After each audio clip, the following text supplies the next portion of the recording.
I the asshole for causing a scene at my in-laws' anniversary dinner over my brother-in-law's racist comments? My husband and I have been married for 4 years and have a son, soon turning 1. We are really close with my husband's older brother. He is really cool and we love hanging out with him.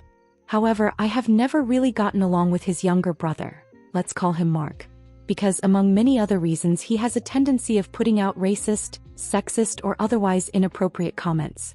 Dare to say our values and morals simply don't align, but over the years I have learned to bite my tongue and ignore the comments and to act civil around him in family gatherings. Things have however changed since having a child, as I do not want him to be exposed to this kind of racist talk, especially from an uncle who should act as a role model to our son. I talked to my husband about this issue and asked him to have a discussion with Mark that we do not allow this kind of talk around our child, as we want to raise him to respect people with different ethnicities, genders, sexual orientations, etc. My husband agreed and promised to talk to Mark about it, or at the very least intervene if Mark does this ever again in the presence of our son. A few days ago we went over to my in-laws' house for their wedding anniversary dinner. Everyone was having a great time up until Mark had had a couple of glasses of wine and begun with his racist slurring yet again. I'll spare you from the details, but let me tell you it was bad.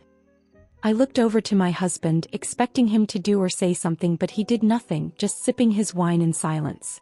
I felt this sudden rage and couldn't hold it in any longer and angrily hissed at Mark something along the lines of, "Will you shut up if you have nothing smarter to say?" The whole room went dead silent and you could cut the atmosphere with a knife. It was so awkward for everyone.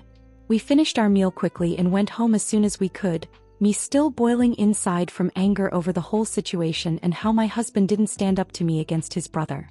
Yesterday my husband received an angry text from my mother-in-law, stating I had ruined their anniversary dinner by lashing out at Mark at the table like that.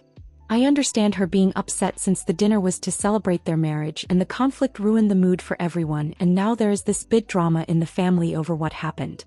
I agree that the timing was not great and that I could have rephrased myself in a more constructive way, but at the same time, I could not take it anymore and felt I had to put a stop to it once and for all. So, am I the asshole?